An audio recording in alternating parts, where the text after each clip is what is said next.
Hey guys, Shadowrek here, and this is going to be my Phase 2 Dimensius guide, both for Havoc Demon Hunter and just kind of in general a good guideline of exactly how that phase does go.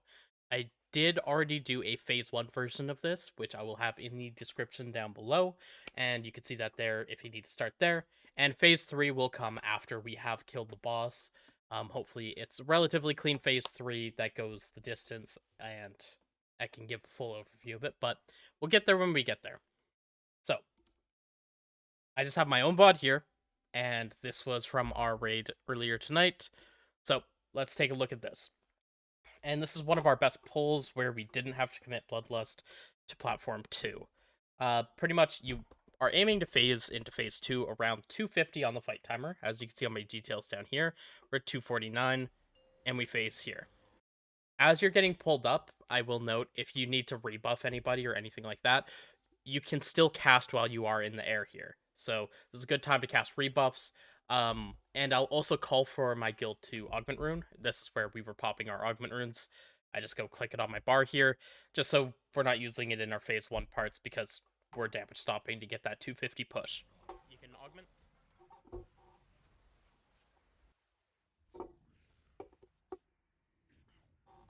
Then you have to wait a bit for when it lets you mount.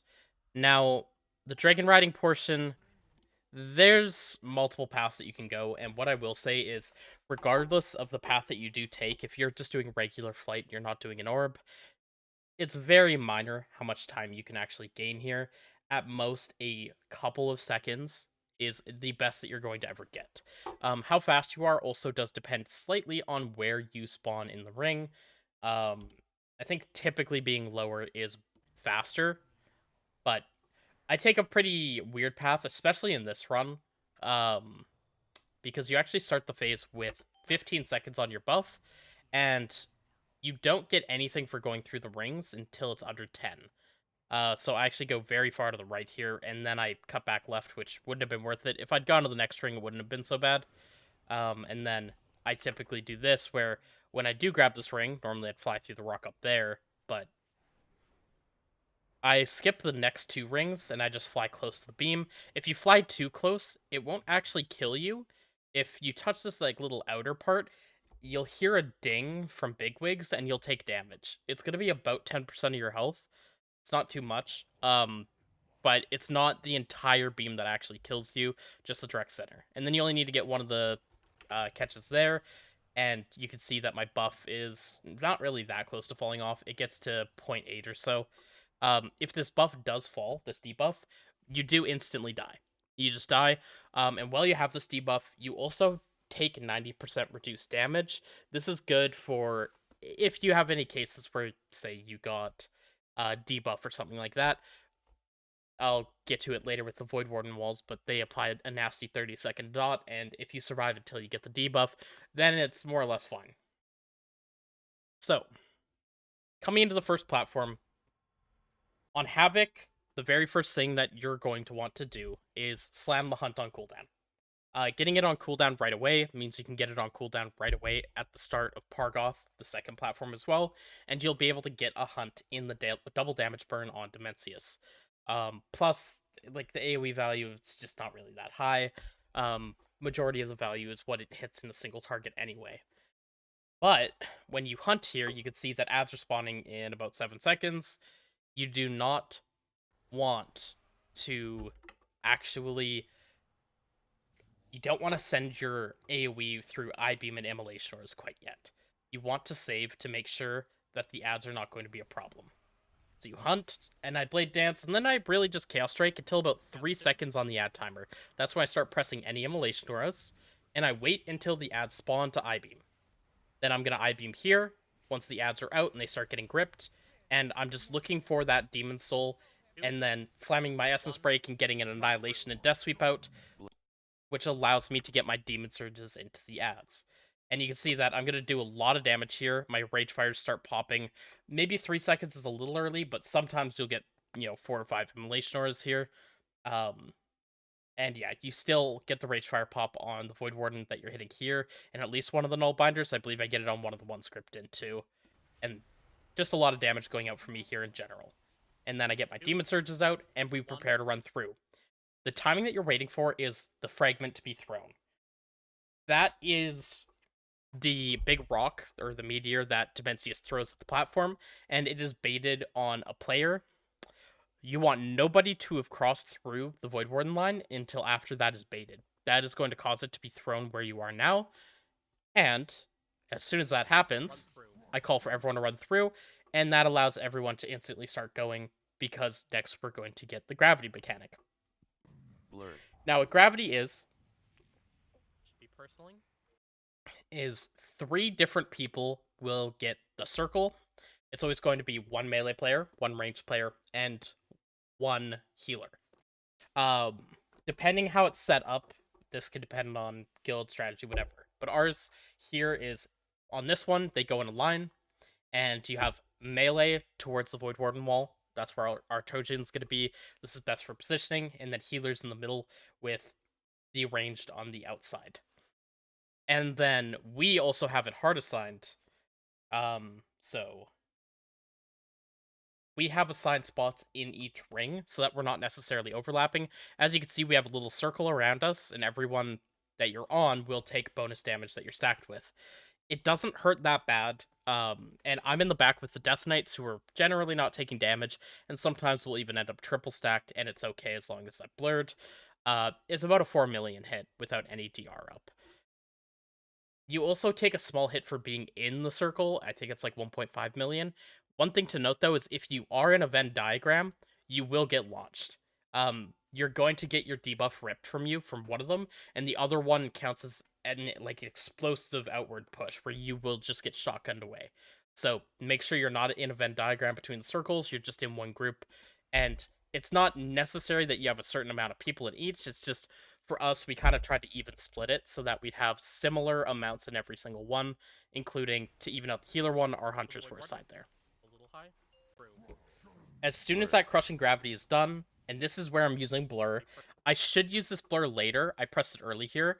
What I was trying to do was press it in the last about 0.5 seconds of gravity here, because that'll make it partially overlap the line pushback that we're going to be doing, but we'll get to that in 1 second. It's not that dangerous for Havoc, but in general, I think it was a good idea to just actually block that and BT art there. So the gravity goes off, the meteor comes in, and then we just need the Void Warden dead before the wins. And you can see there's these lines as well. 4 people get selected for lines. 1 is always the tank, and then 3 other players. All that you really want to do is only use the lines in this area here that I'm moving my mouse over, so that this laneway that's in with the Void Warden is free and clear. That said, if anyone's super slow, it might be the case that rescues or something like that are assigned. I believe our priest, for example, is goblin, so he can goblin leap if he gets it. As demon hunter, I don't get it in this pull, but honestly, it's as simple as I just double jump and I fell rush when it hits me. When it hits you, it does a little knockback, because you're going to see here, looking at SX, you'll watch him get punted a little bit. And it's not massive, but, he's ready with Wild Charge. Our Evoker just kind of glides like I would do on Havoc. And then you get the winds pushback. So these lines, they also can't overlap because they do about 4 million damage, and then you come directly into the wind. So you can see that our Evoker Fuckshack gets hit pretty low by the line, and then we're going to be taking damage off the winds here, which can be pretty dangerous. We're at the point of prog now where it doesn't feel so bad, but that's why I do want my blur to overlap this partially at least. It's ideal to have it cover the first couple seconds of that pushback. Now, my I-beam was up for that pushback, but I have no reason to really press it early, and I am running Ritual Forge on this fight. Ritual Forge, I believe, is the best trinket. As I mentioned in the other video, we're just playing single target Felsguard talents, and you want to use the I-beam pretty much as soon as that pushback stops. So I press my Immolation Auras, and I start the I-beam. I pick up my soul, and I'm just using my Demon Surges. Right after, I'm going to use a Consuming Fire. I will Chaos Strike to get out my inner demon plus Demon Surge. I'll Death Sweep, and I'll Abyssal Gaze, just to get that big amount of burst out to get these ads killed. Now, the timing that we're going for here is, once again, we're waiting for the fragment to be thrown and baited, so it'll be on the side of the platform we're currently on. And then you can see that exactly 2 seconds after the fragment is gravity. And that's again the circle mechanic. I believe we do get it on this pull. However, that does mean there is a 2-second grace period of allowing the fragment to cast, but killing the mini boss before he casts gravity. The reason this is important to note is if you push before fragment happens, then you will not have the next like 8 seconds of this phase that happens here. As soon as this fragment starts, we then have the dodge phase, and this delays when Xalatath will phase us after our Toshin has died. And in this pull, we barely kill him in time, about 0.1 of a second before gravity, which means that we're able to gateway across and not have to deal with gravities. If we do them, we again are going to have that melee, ranged, and healer group. But you have to do a triangle formation here because it cuts across this part of the platform and you can't do a line. So ours was melee on the Void Warden, ranged was on the left side here, and our healers go to the back of the tip. I know this differs, like we based off of Pop Tart Corndog strat, and I believe they had their ranged players going out instead of their healers, but very minor variations, just depends what exactly your guild does. Not particularly dangerous here, but as long as you have uh Artosian die before the winds cast, which you can see coming up on my timeline in just a second here. As long as he dies before he starts that pushback cast, then you're good. If he starts it and it shows that you're getting pushed in 4 seconds, then it's going off no matter what, and you're probably screwed. There's almost no chance that your entire group will be able to stay on the platform in a small square area with only one of the quadrants. So you have pretty tight timing to kill here. Again, you have a 2-second window where you need to wait for fragment to go off and then you want to kill before gravity goes out. But if you have to do that gravity, it's fine. It's just, makes it slightly harder, something that can go wrong. If you're not killing close to that time, as long as you kill within about 5 seconds of here, you are good to go. And then as soon as that rock goes across, you can see we have the Mount Wikora. That's going to be us getting phased to go to the second platform. There's not much to this. One thing I will note is I found out after our raid that I could be doing my flight differently here. And right here, you can see I just mount up and take off. And the thing that you can do is you can mount up and walk directly off the edge, and then you can Whirling Surge directly out of walking off the edge. And that can allow you to get a little bit ahead. With this, you could just follow the circles the whole way through if you're not assigned to grab. But you could also do what I do here, which is I always skip this one ring. This gets me a little bit ahead of the group. It's nothing actually too insane. You can see that they're catching up to me. But pretty much I'm going for a tighter timing where I just don't grab that ring that they're all grabbing by that black hole. And then my timer is going to get down to about 0.5 of a second here, maybe even 1 second. It was 1 second this time. I've seen it go as low as 0.5, but I have never died to it. And then, same thing when we land on this platform. I have no idea why Vengeful retreated. But slamming Hunt right away. Hunt gets pressed, and now we are pulling the boss back. You can see we have 2 markers down, circle and triangle. What these are is a direction for our baits. So, on this one, our whole raid is going to stand on or in line with circle. And what we're doing is baiting this next mechanic. You can see this bait orbs has popped up. The timer on this is going to change in a second here. This is actually based off of when he spawns the ads. So the ad spawn starts and it's going to reset to 3 seconds. When he spawns the ads, just within a couple seconds before is when I start using my immolation auras, and I'm going to wait to I-beam and essence break so that I can actually get the AoE out on these ads. The reason for that is these ads do need to die really fast, and we also need this Void Warden to die so that we can run through, because what he casts after this is going to be Nova. So we're baiting here, everyone's standing in line, and he starts casting Star Shard Nova. That means he's now facing this way for Star Shard Nova, and he's going to shoot 3 orbs. As a Havoc, it's unlikely that you would interact with this mechanic, but I do it as a backup, so I will talk about it in just a second here. At the same time, the Nullbinder spawns, same thing, your Death Knights are gripping them. On this platform, because the timing is so tight and so rough, typically this close Nullbinder is not gripped. There's the two that are gripped far and the one gripped from over here, all brought in, and then this Nullbinder is pushed by our Evoker. I believe this can be done by other roles, however, the Evoker to do it has to go to the back of the platform and push to make sure it doesn't push any of our melee ads and knock them across. That pretty much causes a wipe anytime it does happen, so it's something we really had to watch out for. So just to play it all back to back here, again, we're just sitting here for the bait. As soon as that Novacast starts, you dodge to the right. I did use my I-beam in advance, because trying to get your damage out here quickly is important, and I have a little wiggle to the left after the bait to pick up that Demon Soul on the ground. And then you can see we have players assigned left, middle, and right. They're standing out to soak these orbs. At the same time Nova is cast, you can see there's a now a large puddle on the ground with a debuff that is doing a lot of damage. But we need to kill these. The other thing about this puddle is it is a 70% slow. So because your whole group has to run through after Fragment again, just like the first phase, as soon as Fragment's baited, everyone needs to go through. So everyone needs movement plan for this one, where as the second time we do this, it will be a gateway. That one is much easier. So for us, it's easy. We're literally just fell rushing.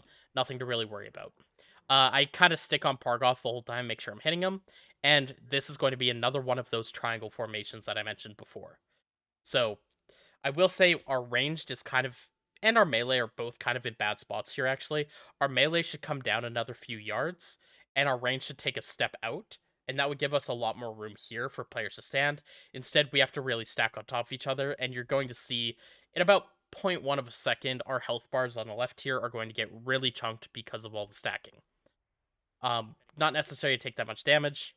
After that, just like the first phase, winds are coming, but unlike the first phase, there's no line knockback. So this is actually just a bit easier.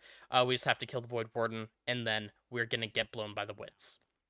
This we have a time spiral assigned to, but DH, so, no problem here. And now we're all baiting on triangle. Just like the last time, we're baiting on triangle, which is to the left of where this ad spawns. And as soon as the Nova cast starts here, we go to the right. That's what I'm going to I-beam. I'm going to look for my Demon Soul, which was a step behind me, so I took a little step back, and I go right in to hit our Void Warden. The reason for that is we've been having issues with the consistency of having that Void Warden die fast enough, as well as some problems with having Pargoth die. Now, the thing is, you once again have a specific kill timing on Pargoth here. We don't want to just kill him. So what we do here is we're going to get our gateway off, and then everyone's going to split up into their groups. So again, we have the melee group, which should probably take another step out, the healer group, and the range group. This time it's the line on this side, and we're not killing a Void Warden, because what you do on this phase is when Pargoth dies, if you get knocked off by the winds blowing you off, it doesn't actually matter. It won't kill you, Xalatath will save you. So we go to push the boss here. And we barely get it in time, but we do kill it just as the push is coming off. And you can see it's perfectly fine. We're going to get yoinked up going into the next phase, and we are good to go. One thing I'm going to note based off this pull is if you get B-resed on that platform before phasing into phase 3, do not take it. You'll just be back on that platform alone and sad. And that then leaves you with all of your cooldowns up coming into phase 3. Because you use them tight on that timing on Artosian's platform, and because you're using them pretty tight to when they're able to be pressed in phase 1, it means that the cooldown's coming up pretty much just as you're getting pushed off, and you're going to have it up for that double damage burn entering P3. For now, I am really only going over that phase 2 section though, and the main takeaways that you should have from that is it's going to be better for your group to be saving your I-beam to specifically send it into the ads and get that AoE damage, as that's likely to be what you are needing. And your meta is used back on that second ad set on Artosian. Your blurs are really just used for gravities. The more dangerous ones, our guild had assigned to the first one on each, so that's where I was using mine. And what you can use Netherwalk for is actually, outside of any emergencies, you can actually send it here when you're getting pushed off. I didn't in this pull because I didn't feel like I was in any danger. However, this can be quite dangerous. If you are not topped coming into this wins, these deal damage to you the whole time, and there's nothing for you to hit. The only thing I don't like about sending Netherwalk here consistently, and the reason why I don't do it in this given pull, is if I'm not at risk of dying, I do want it for phase 3. And for the majority of phase 3, it will not be up if you do press it here. But for progression on this platform and when health bars are looking more sketchy, this is a good timing to press Netherwalk. I also should just press Blade Dance. I pressed it late, but Blade Dance does work on both the ticking of the fight for deflecting dance as well as the wins themselves. So I could be 15% of my health bar healthier here. It's possible that the Blade Dance I did press actually did work, but I could have just Blade Danced right now and it would work for this wins. But you can see I press Blade Dance down here, and it actually does go away instantly while I'm still in the Blade Dance animation because it blocks the fight tick, which is every 2 seconds. So, something good to note as well, Blade Dance is a very good defensive on this fight. Since it works on the fight tick, which is very abnormal, usually that's not the case. So half your Blade Dances will counteract that fight tick anyways, or pretty much every mechanic counts as something that could be deflected. So anytime that you're trying to help your healers out and you don't necessarily need damage, so you just want to, make your raid a little bit healthier, you can hold or use Blade Dance around that mechanic. That does cover everything that I had for phase 2. I don't do any of the orbs, so I don't really have recommendations for those, but there is definitely enough videos out for how to do those anyways. So hopefully this helps, whether you're playing Havoc or not. Thanks for watching, and I'll see you in the next one. Bye for now.